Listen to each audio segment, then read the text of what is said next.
Dear students, welcome back again my YouTube channel physics की दुनिया bye जूही चौधरी। आज के इस वीडियो में मैं आपके साथ डिस्कस करने वाली हूँ इलेक्ट्रिक फील्ड। इलेक्ट्रिक फील्ड क्या होता है, तो हमारे आज का मेन टॉपिक्स होने वाला है। हम पहले उन्हीं के बारे में डिस्कस करते हैं। तो चलिए हम डिस्कस करते हैं। हमारा फर्स्ट टॉपिक होगा what is electric field. Electric field हमारा क्या होता है। सेकंड टॉपिक होने वाला है इलेक्ट्रिक फील्ड लाइंस, यानी जो हमारी इलेक्ट्रिक फील्ड लाइंस होती है हम उनके बारे में डिस्कस करेंगे।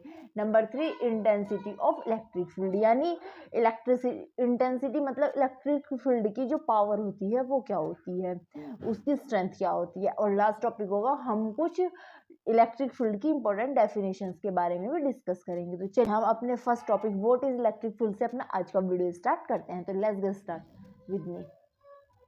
अपने पहले टॉपिक से what is electric field. Electric field क्या होता है।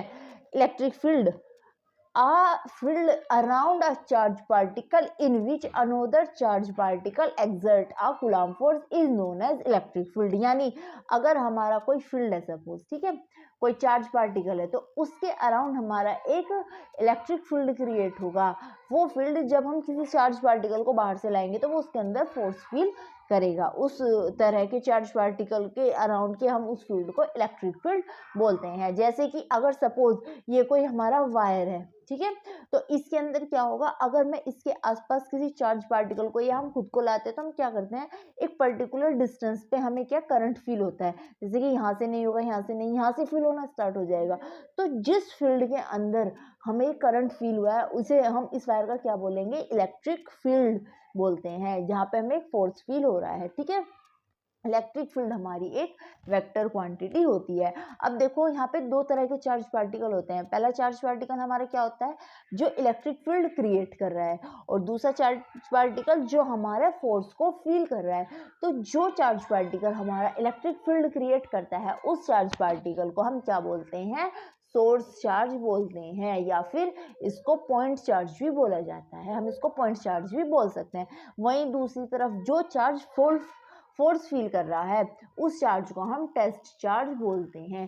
ठीक है, तो ये हो गया हमारा नंबर 1 हो गया हमारा point charge, and number 2 is test charge.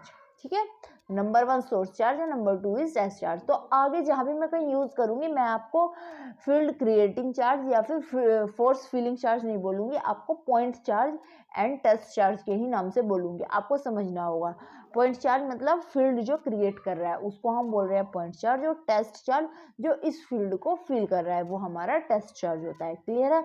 Electric field is a vector quantity. Vector quantity कैसे होता है, वेक्टर क्वांटिटीज कौन सी क्वांटिटीज होती है जिनमें मैग्नीट्यूड के साथ साथ डायरेक्शन भी होती है। तो देखो इलेक्ट्रिक फील्ड हमें एक पर्टिकुलर डायरेक्शन में फील होता है, एक पर्टिकुलर एरिया में फील होता है, और जब हम दो सेम चार्जेस को, यानी कि सोर्स चार्ज और हमारा टेस्ट चार्ज अगर सेम है तो वो क्या करेगा, हम फील करेंगे कि वहाँ कूलम्ब फोर्स वर्क कर रहा है, जो हमारा लॉ ऑफ रिपल्शन, वहाँ हम देखते हैं कि हमारा फोर्स ऑफ रिपल्शन वर्क कर रहा है। तो यानी इलेक्ट्रिक फील्ड की डायरेक्शन हो गई उस कंडीशन में, और अगर हम अपोजिट चार्जेस होंगे आसपास तो वो फोर्स ऑफ अट्रैक्शन वर्क करेगा, वहाँ पे भी एक पर्टिकुलर डायरेक्शन हो गई।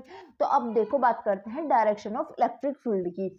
ये तो हो गई हमारी अलग अलग डायरेक्शंस की बात की, कब वो फोर्स ऑफ अट्रैक्शन फील हो रहा है और टेस्ट चार्ज को कब फोर्स ऑफ रिपल्सन फील हो रहा है।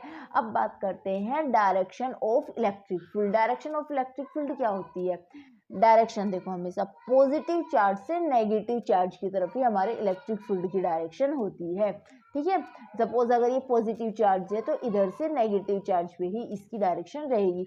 ये तो पॉजिटिव ही चार्ज है तो यहाँ पे क्या वर्क कर रहा है, फोर्स ऑफ रिपल्शन, यानी दोनों चार्जेस एक दूसरे को रिपेल करने की कोशिश कर रहे हैं। ठीक है, तो ये थी definition what is electric field. तो इलेक्ट्रिक फील्ड क्या होता है, the region around the point charge in which another test charge feels a force is known as the electric field. Fields अभी मैंने आपको बताया था किस बारे में, कि हमारा जो फील्ड होता है उसकी डायरेक्शन होती है जो पॉजिटिव से नेगेटिव की साइड होती है। अब वो कैसे होती है आइए हम यहाँ पर डिस्कस करते हैं।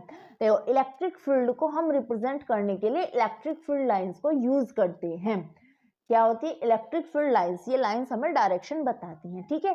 ये क्या होती है, इमेजिनरी स्ट्रेट और कर्व। ये हमारी इमेजिनरी होती हैं, ये हमारी स्ट्रेट भी हो सकती हैं और ये हमारी कर्व में भी हो सकती हैं, ठीक है। एक स्ट्रेट लाइन भी हो सकती है इस तरह से, या फिर इस तरह से कर्व लाइन भी हो सकती है। तो इस तरह की इमेजिनरी लाइंस को हम इलेक्ट्रिक फील्ड लाइंस बोलते हैं, जो हमारी क्या बताती हैं, फील्ड की डायरेक्शन और स्ट्रेंथ के बारे में बताती हैं, ठीक है। देखो जैसे कि हम यहाँ पे देखते हैं कैसे बताती है। देखो यहाँ पे अगर मैं बात करती हूँ सबसे पहले ओरिजिनेट होने की, तो इलेक्ट्रिक फील्ड लाइन कहाँ से ओरिजिनेट होती है, ओरिजिनेट फ्रॉम पॉजिटिव चार्ज, ठीक है। कहाँ से ओरिजिनेट होती है, पॉजिटिव चार्ज, यानी पॉजिटिव चार्ज से ये बाहर की तरफ चलती हैं, ठीक है। देखो यानी ये पॉजिटिव चार्ज से बाहर की ओर चलती हैं इस तरह से, ठीक है। यानी ये पॉजिटिव चार्ज है और इस तरह से ओरिजिनेट होके बाहर निकली है।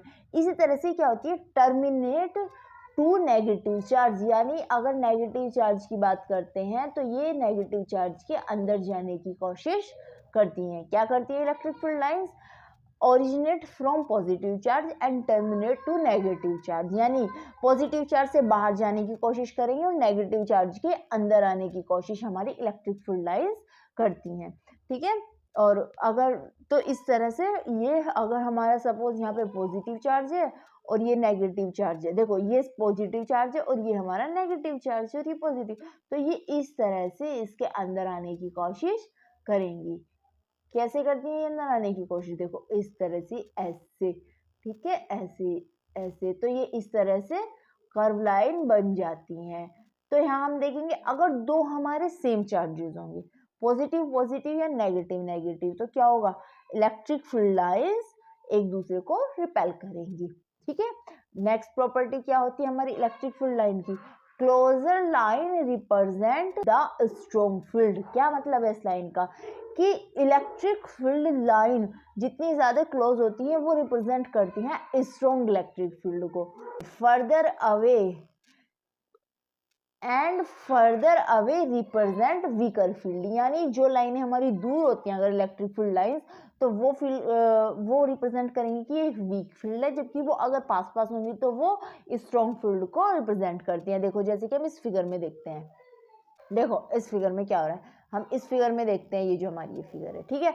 Region with strong field and region with weak field कैसे है, जो हमने क्या बताया, जो क्लोजर फील्ड लाइंस होती हैं, यहाँ पे हम क्या देखते हैं, ये जो फील्ड लाइन है बहुत ज्यादा क्लोज है ना, एक दूसरे के बिल्कुल पास पास आ रही है, इनके बीच में बहुत कम गैप है, तो यहाँ पे क्या होगा, हमारा इलेक्ट्रिक फील्ड स्ट्रॉन्ग होगा, यानी इस फील्ड के अंदर जो ऑब्जेक्ट आएगी वो ज्यादा फोर्स फील करेगी। वहीं अगर हम चार्ज से दूर चले जाते हैं तो हमारी जो फील्ड लाइंस होती है ना वो फार अवे हो जाती है, सेपरेट होती चली जाती हैं, और यहाँ पे हमारा वीक इलेक्ट्रिक फील्ड हो जाता है, ठीक है।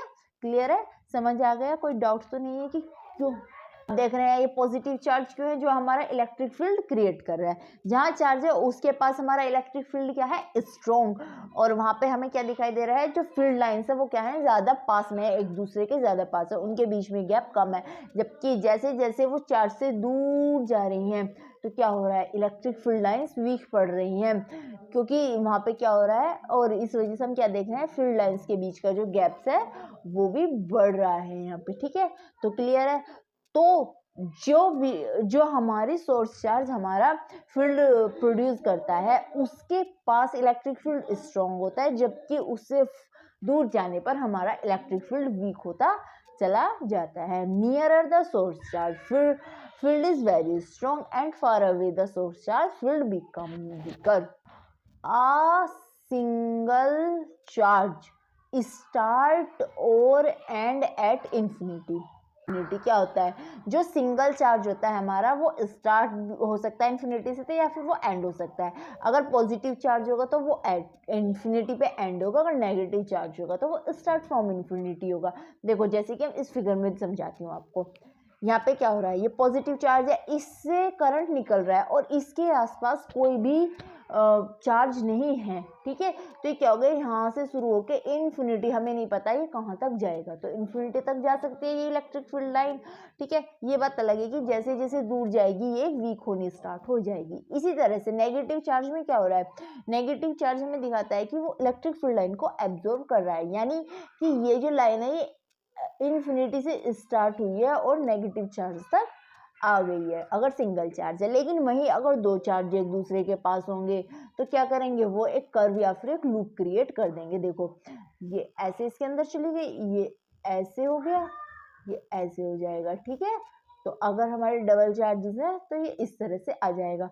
वहीं अगर मैं बात करूं पॉजिटिव पॉजिटिव या नेगेटिव नेगेटिव, तो उस कंडीशन में क्या होगा, सपोज हम इसको भी पॉजिटिव ले लेते हैं, ठीक है, ये भी पॉजिटिव चार्ज हो गया, तो अब क्या होगा, ये भी बाहर ही जाएगा, ये अंदर नहीं आएगा ना इस तरह से। तो क्या होगा, ये इस तरह से जाएगा और ये इस तरह से जाएगा फिर, ठीक है। इस तरह से दो अलग अलग लूप्स क्रिएट होंगे।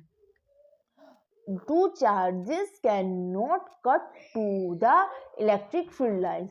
दो इलेक्ट्रिक फील्ड लाइंस कभी भी एक दूसरे को कट नहीं करती हैं, क्योंकि अगर वो कट करेंगी तो उस लाइन पे क्या होगा, एक नया फील्ड की डायरेक्शन क्रिएट हो जाएगी, जो कि इम्पॉसिबल है। फील्ड की डायरेक्शन तो एक ही होनी है ना, या तो ये इधर से इधर हो या इधर से इधर। ऐसा थोड़ी है कि ये लाइन यहाँ पे एक दूसरे को कट करेंगे और यहाँ पे नया फील्ड क्रिएट हो जाएगा लाइन, नहीं। तो दो फील्ड लाइन कभी भी एक दूसरे को कट नहीं कर रही हैं। इसी तरह से सेम चार्जेस की लाइन होती हैं, वो भी एक दूसरे को कट नहीं करती हैं, ठीक है। क्लियर है इतना। Intensity of electric field, intensity of electric field क्या होती है, फील्ड की इंटेंसिटी, उसकी पावर, उसकी स्ट्रेंथ कितनी जाती है। तो force per unit charge is known as the intensity of electric field. क्या है, फोर्स पर यूनिट चार्ज। जब मैंने फोर्स पर यूनिट चार्ज की बात की तो क्या हो गया, फोर्स अपॉन क्यू, यानी पर यूनिट चार्ज, ठीक है। एफ अपॉन क्यू कितना हो गया, ई। तो अब देखो इसका डेरिवेशन निकालती हूँ, चलो मैं। कूलम्ब फोर्स में हमारा फोर्स कितना होता है, 1/4πε0 Q1 Q2 upon R square. यहाँ पे मैंने कैपिटल क्यू और स्मॉल क्यू लिया है, जहाँ पे कैपिटल क्यू क्या है मेरा, कैपिटल क्यू है हमारा सोर्स चार्ज, पॉइंट चार्ज, और स्मॉल क्यू क्या है हमारा test charge. Let us consider there is a source charge Q which is creating a electric field of strength E. Let the charge small q is feeling a force in the electric field of charge capital Q. Then by coulomb force, coulomb force की help से दो charges के बीच का force कितना होता है, जब उन दोनों के बीच की डिस्टेंस r होती है, क्या हो जाता है, F is equal to 1/4πε0 Q upon R square. अब मैं इसकी इलेक्ट्रिक फील्ड इंटेंसिटी निकालती हूँ। इलेक्ट्रिक फील्ड इंटेंसिटी क्या है हमारी, E is equal to F upon Q। तो फोर्स अपॉन टेस्ट चार्ज। देखो एक चीज याद रखनी है आपको, फोर्स पर यूनिट चार्ज यानी force per unit test charge. यहाँ हम पॉइंट चार्ज की बात नहीं करेंगे, क्योंकि पॉइंट चार्ज हमारा फिक्स रहने वाला है।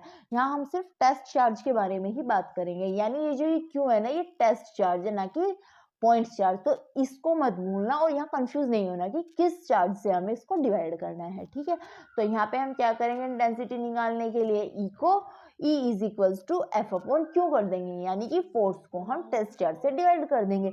जब हम फोर्स को हम टेस्ट चार्ज से डिवाइड करेंगे तो ये क्यू कैंसिल आउट हो जाएगा और इक्वेशन क्या जाएगी, E is equals to 1/4πε0 Q upon R square. ठीक है। तो ये हमारा फॉर्मूला हो जाता है इलेक्ट्रिक फील्ड का। यूनिट क्या होती है इलेक्ट्रिक फील्ड की यूनिट होती है न्यूटन पर कूलम्ब, क्योंकि F यानी फोर्स की यूनिट कितनी होती है, न्यूटन, और चार्ज की यूनिट होती है कूलम्ब, तो न्यूटन पर कूलम्ब। और इसकी डायमेंशन कितनी आ जाती है, mLa-1t-3 about to electric field. इस बेसिस पे हमारी इलेक्ट्रिक फील्ड की कुछ डेफिनेशंस है। देखो, तो electric field intensity depends on point charge. किस पर डिपेंड करती है इलेक्ट्रिक फील्ड की इंटेंसिटी, पॉइंट चार्ज पर। और जो F अपॉन क्यू है, वहां पर क्यू क्या है हमारा, टेस्ट चार्ज होता है। If Q is equals to 1 coulomb, अगर हमारा Q 1 कूलम्ब है, यानी कि टेस्ट चार्ज अगर हमारा 1 कूलम्ब है, तो electric field intensity is equal to the force exert by the 1 coulomb charge, ठीक है। Electric field intensity depends at distance. देखो, जैसे कि हमने अपने फिगर में भी देखा था और मैंने आपको एक्सप्लेन किया था, जैसे हम दूर जा रहे हैं तो क्या हो रहा है, हमारा फील्ड वीक होता जा रहा है, यानी इलेक्ट्रिक फील्ड इंटेंसिटी हमारी डिस्टेंस पर डिपेंड करती है, क्योंकि E इज प्रोपोर्शनल टू किसके है, 1/r स्क्वायर। यहाँ पे देखा था ना हमने, E is equal to 1/4πε0 Q upon R square, तो जितनी ज़्यादा दूर ऑब्जेक्ट जाएगी उसकी इलेक्ट्रिक फील्ड की इंटेंसिटी उसके डबल लूज होगी, क्योंकि आर स्क्वायर हो रहा है तो डिस्टेंस थोड़ी सी बढ़ेगी और इंटेंसिटी ज़्यादा माइनस हो जाएगी, ज़्यादा घट जाएगी। ठीक है, तो ये था मेरा आज का छोटा सा topic electric field and electric field intensity के बारे में। आई होप स्टूडेंट्स आपको मेरा आज का वीडियो अच्छा लगा होगा। ऐसी ही और जानकारी के लिए मेरे यूट्यूब चैनल फिजिक्स की दुनिया बाय जूही चौधरी को लाइक शेयर एंड सब्सक्राइब करना ना भूलिए।